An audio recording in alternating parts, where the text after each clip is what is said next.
3416、2802同埋3417嘅競爭對手嚟啦。平時我哋拆解開 Global X 同埋南方東英嘅 Covered Call ETF， 去到今時今日，連恒生投資都加入戰團。佢哋新出咗兩隻 Covered Call ETF， 一隻跟蹤國企指數，代號係3519，另一隻跟蹤恒生科技指數，代號係3589。今次呢條片，等我哋先簡單講一下呢兩隻 ETF 嘅期權策略同埋費用啦。歡迎嚟到阿尼投資功課，我相信普通人都可以學識投資。等我陪你由零開始，一齊畫出你嘅財務自由地圖。本內容僅供資訊及教育用途，不構成財務建議。投資前請大家自己衡量風險。好多人俾 Covered Call ETF 嘅20厘股息吸引嚟買呢類產品，但係羊毛出自羊身上，你嘅股息其實都喺基金嘅資產淨值 NAV 入邊派翻俾你，其實只係左手交右手。當基金決定派息金額之後，佢嘅資產淨值同埋股價會喺截數嗰日下跌，呢個現象叫做除淨，截數嗰日叫做除淨日。如果想知多啲除淨嘅原理，點解除淨之後股票價格會下跌，就快啲留言除淨，我就會另外諗下拍另一條片講派息對股價嘅影響啦。做任何投資嘅時候，重點唔止係派息派幾多，而係要知道佢哋嘅利潤來源係點樣嚟嘅。就好似 Covered Call ETF 嘅主要收入來源係嚟自持有指數成分股，再沽出指數認購期權 Call Option 嘅期權金，亦即係 Covered Call 策略。首先要簡單重溫一下 Covered Call 策略，同埋快速重溫揀 Short Call 嘅4大因素嘅影響。如果你之前睇過我嘅片，就可以跳過呢部分。背對看漲 Covered Call 就係於持有股票嘅情況之下，再賣出一個認購期權 Call Option 嘅策略。呢個策略犧牲咗上升潛力，不過有少少期權金幫補下，大跌市下嘅跌幅，因此會有少少緩衝。如果想更加仔細咁樣了解 Covered Call 嘅策略，就可以睇翻呢一條片。跟住講下 Short Call 揀行使價嘅影響。Short Call 行使價越揀得低，其他因素不變嘅情況下，就代表收多咗期權金之後，保留嘅升幅越細，要低位沽貨嘅機會大咗。相反，如果揀嘅行使價越高，收嘅期權金會少咗，但係如果國指向上升，保留嘅升幅就多咗。跟住講下賣嘅 Covered Call 數量嘅影響，即係賣咗幾多張合約。名義保險越細，即係佢拎比較少嘅股票嚟做 Short Call，收嘅期權金越少，但係保留嘅升幅越大。相反，名義保險越大，即係做多咗 Short Call，收嘅期權金越多，但係保留嘅升幅就越少。然後講 Short Call 所揀嘅到期日，揀嘅到期日越近，賺嘅時間即流逝速度更加快。但係同時，如果期權由價外變做價內嘅時候，期權金對於股價嘅敏感度就變得越勁。最後講 Short Call 開倉時候嘅引伸波幅，如果開倉嘅時候引伸波幅越高，收到嘅期權金就越高，應付下跌嘅緩衝就越多。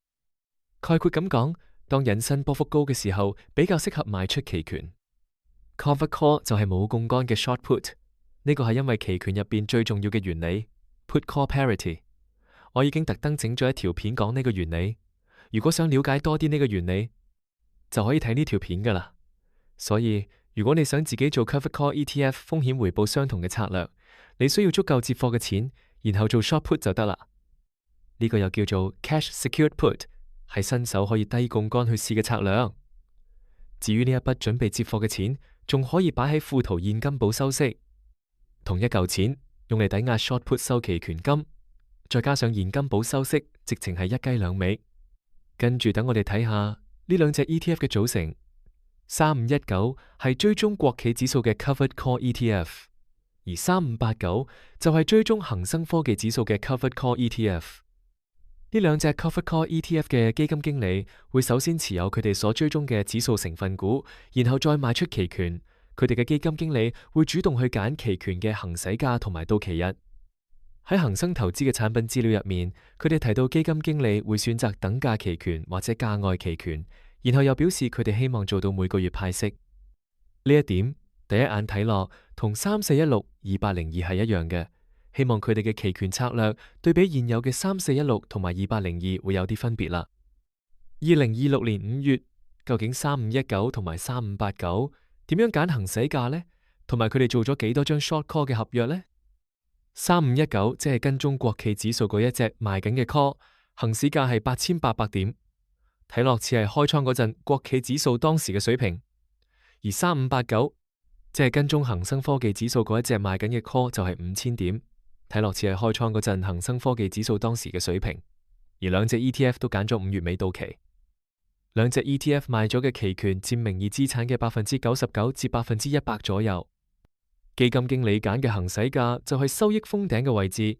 如果國企指數升超過8800點，3519收益封頂，國企指數再點升都好，收益都冇佢份。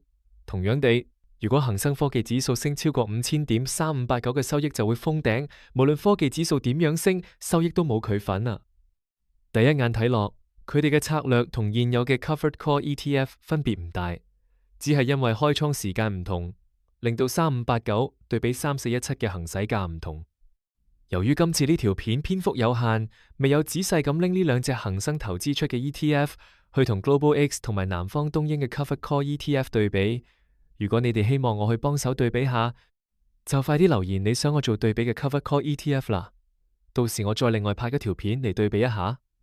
另外，除咗對比基金經理嘅策略之外，我哋可以再睇下佢哋嘅費用，當中包括管理費同埋經常性開支。今次我就唔對比佢哋嘅流動性同規模啦，因為呢兩隻 ETF 都係新出嘅，對比嚟都冇乜意思。喺管理費方面，3519同埋3589嘅管理費係0.7%。如果計全年經常性開支，恒生投資嘅估算係1.1%。喺交易門檻方面，呢兩隻 ETF 嘅交易單位都係100股，一手只需要800至1000蚊港紙，明顯係一個低門檻嘅設計。呢個設計特別友好俾一啲資金有限又揀到個低手續費券商嘅新手散戶。正常有翻啲財力嘅散戶嚟講，呢個門檻係冇意義噶。咁你應唔應該揀 Covered Call ETF？ 最緊要嘅嘢，等我哋還原基本步，諗翻你投資嘅目標係啲乜？投資者要諗嘅就係投資風格同埋目標，係為咗追求資本增值，定係為咗高息靠派息嘅現金流呢？每個人嘅投資目標、風格同埋風險承受能力都唔同。如果你嘅風險承受能力比較低，你要求保本嘅，呢兩隻 ETF 都唔適合你，因為 Covered Call 理論上嘅最大損失等於目標資產嘅價錢跌至0，減去已經收咗嘅期權金。如果要保本，你就只可以做定期或者揀短期美國國債，又或者貨幣市場基金呢類嘅超低風險嘅工具。想了解多啲，就可以睇翻呢3條片噶。如果你想安全又方便咁收息，就可以試下富途現金寶。如果你未有富途戶口，仲可以用我嘅富途專屬優惠碼 ALI 嚟開戶。詳情請參考置頂評論區。如果你接受到波動而仲想參與相關資產嘅升幅，認為相關資產仲有得大升，最好就係 Covered Call ETF 都唔揀，直接買翻相關資產嘅 ETF， 同埋你睇好嘅股票會更加好。因為冇 Short Call 限制升幅。但係如果覺得相關資產會橫行或者牛皮，你好需要定期有股息派翻出嚟俾你做生活之用， Covered Call ETF 或者就會適合你啦。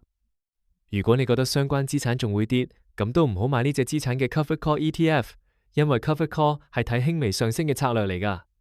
至於而家市面上越嚟越多 Covered Call ETF， 咁多款入邊應該點揀？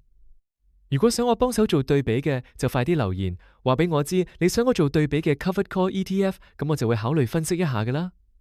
另外 Covered Call ETF 賣期權嘅策略，如果係賣 at the money， 而且只有1個月就到期嘅期權，然後不斷轉倉，呢種 ETF 最驚 V 型反彈，跌就有份，反彈冇份。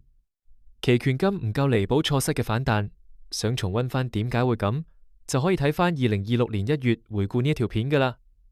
總結一下，今次恒生投資新出嘅兩隻 ETF， 5月份都係賣緊5月到期嘅等價期權，驟眼睇策略分別唔大。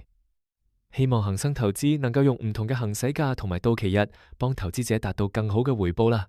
如果你而家持有各種 Covered Call ETF， 不妨喺下面留言區分享下你持有 Covered Call ETF 嘅睇法。最後要多謝會員 Jackson Wong KY、Kingfi2112、Cliffan8716、John Lau 2397、Academic HK 同埋 Lau Andrew 9481支持上次影片。如果呢條片對你有用嘅話，記得 like 同 subscribe 馬尼投資功課。我哋下次再見。